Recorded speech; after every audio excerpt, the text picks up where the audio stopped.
Eric Vanderwaal is a seasoned real estate professional with over 20 years of experience in all aspects of residential real estate appraisals. He specializes in probate, marriage dissolution, tax assessment, and other litigation work. He came on today to talk about the process of property tax appeals.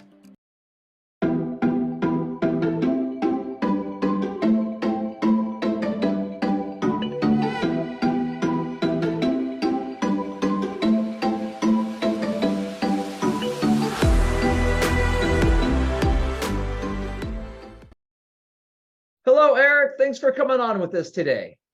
How you doing, Jeff? Thanks for having me. Doing well, doing well. So help us understand your background and how you got into the business of appraisal.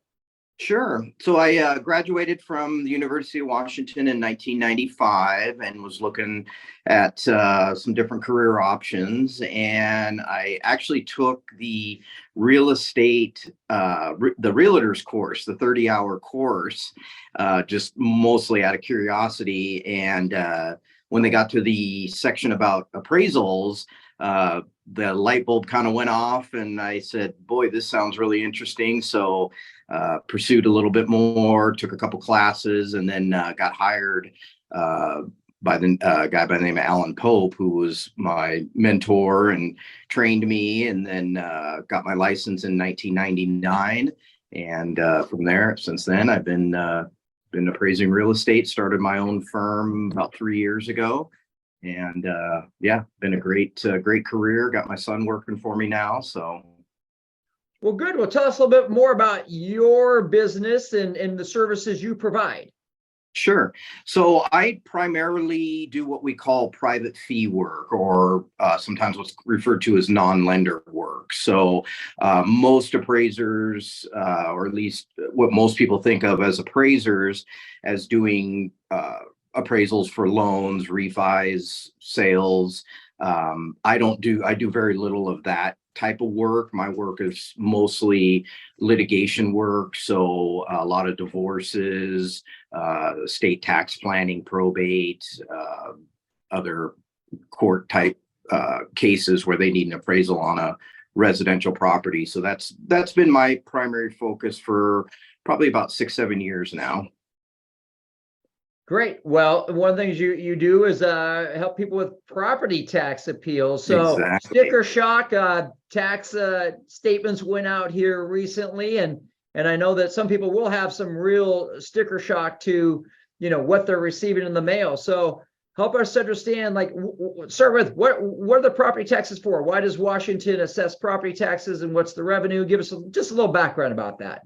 Sure. So counties will assess properties, and then they have tax rates based on each county has different tax rates. And so those taxes go to things like infrastructure, schools, just different things that the government needs to pay for. And each property gets an assessment, and then based on the tax rate, they have their annual property taxes that go for those things. Yes, and so there's variations between different places, certain counties and jurisdictions, and levying for different things that change it. And it's been quite a large increase this year. Have you heard any idea on the numbers we might be looking at? No, yeah, you're right. Each county is the tax rates are a little bit different, and the counties tend to lag a little bit behind the market in terms of their assessments. So yeah, now that the market has had a couple of years of some pretty strong appreciation up until middle of 2022, you're going to start to see the counties picking up those higher comparable sales, and you'll start seeing assessments going up and up, and which they already are starting to with this year. Yes, I heard something like maybe 22% for this year. Yeah, I wouldn't be surprised if you see in that 20% and higher range. Yep. So with this, so people get their property tax statement, they're shocked by it, they're wondering how, is there an errors or anything like that? So if you wanted to appeal it, I understand the county has some resources. Do you know anything about those? Sure. So each county is a little bit different in the way that they go about it, but they all have a process. Generally, going to their website, to the county website, and there's a process that you go through to appeal your tax assessments, and they have forms that you can fill out and basically provide evidence that you think your tax assessed value is too high. Great. And I think the King County is a property tax advisor service there. And I understand they're independent from, the assessor or board of equalizations, but, there's a time limit to it. So you get it in the mail, and I understand you have about 60 days from the day you get your value assessment. And the burden of proof is on you, the property taxpayer, if you think there's an error. So if someone gets their statement and they're wondering about it, they could either go to the, in King County, the tax advisory office, or, they could try and do it on their own, or they could go to maybe someone like yourself, who's a professional that helps people to do it. So, step back. Let's see, if someone were to come to you and ask if they're a good candidate, what should they be looking at and considering in this whole gamut of tax appeal? Right. Yeah. So, most people have a general idea of what their home might be worth. And so if somebody gets a tax assessed value and it's jumped up by 20-25%, maybe even more, that's a pretty good indication that possibly it may be overvalued by the assessor. And so like you said, the burden of proof is on the homeowner. And so what the county wants is basically proof, data showing that your house is assessed too high. And there's a couple different ways of going about doing that. Like you said, one is the homeowner can do it themselves. They can find sales in the neighborhood or in their neighborhood market area that they think are good comparable sales that show that the value isn't as high as the assessor has. And in more subdivision type housing, that's not too difficult for a homeowner to do, especially if you're in a decent sized subdivision and pretty homogeneous. It gets a lot more difficult when you are just a homeowner and you live in maybe a more diverse market area of homes and prices. And it's a little bit harder to find that data that is truly comparable to your home. And so that's where hiring an appraiser is a possibility for some homeowners to find that data. And then as an appraiser, we can just provide data if that's just basically raw data, if that's what somebody wants, or we can do a full appraisal and document all the reasons why their assessment might be too high. Great. Okay. So basically, you have to go look to either find an error. Maybe they have some information wrong about your house, and that's changed the valuation incorrectly, or maybe you just think that it's some other assessment or something different. So they get comparable sales that properties that have sold in and around their area, they're like to them, and so that's information they could provide to support them. So they get this information, and again, so then what's the process? You take it and you file it, and then kind of maybe walk us through what they might do from kind of beginning to end in order to actually successfully get their taxes appealed, or find out they aren't going to be. So what would they do? Yeah. So, for example, in King County, there's a form that you fill out, and they have a section where it's essentially like an appraisal sales grid. You put your three comparables on this form. You put on there why you think yours is inferior or superior to the comparable that you're putting in, and you basically tell them that based on this information, I think my assessed value is too high. The difficulty for just your average homeowner is, how do you make those differences, or how do you explain those differences if you're not knowledgeable in the entire market.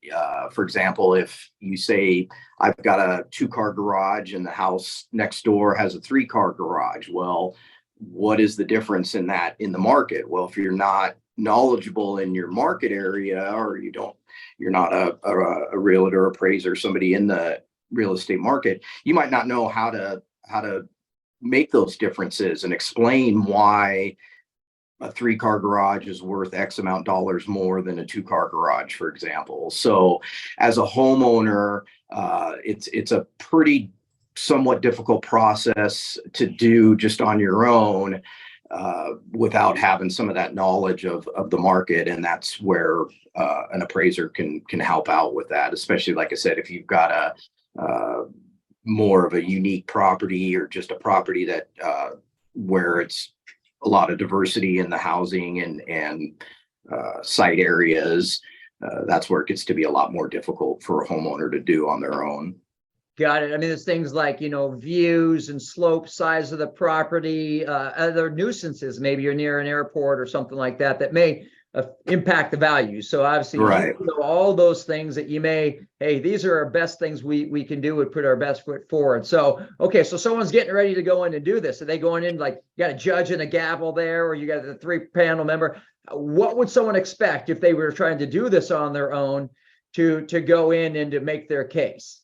Right. Yeah. So, yeah, basically once you submit the information to the county, then it's up to them to decide whether or not you've basically made a good case or not. And the counties generally, they're looking at things on more of a macro level.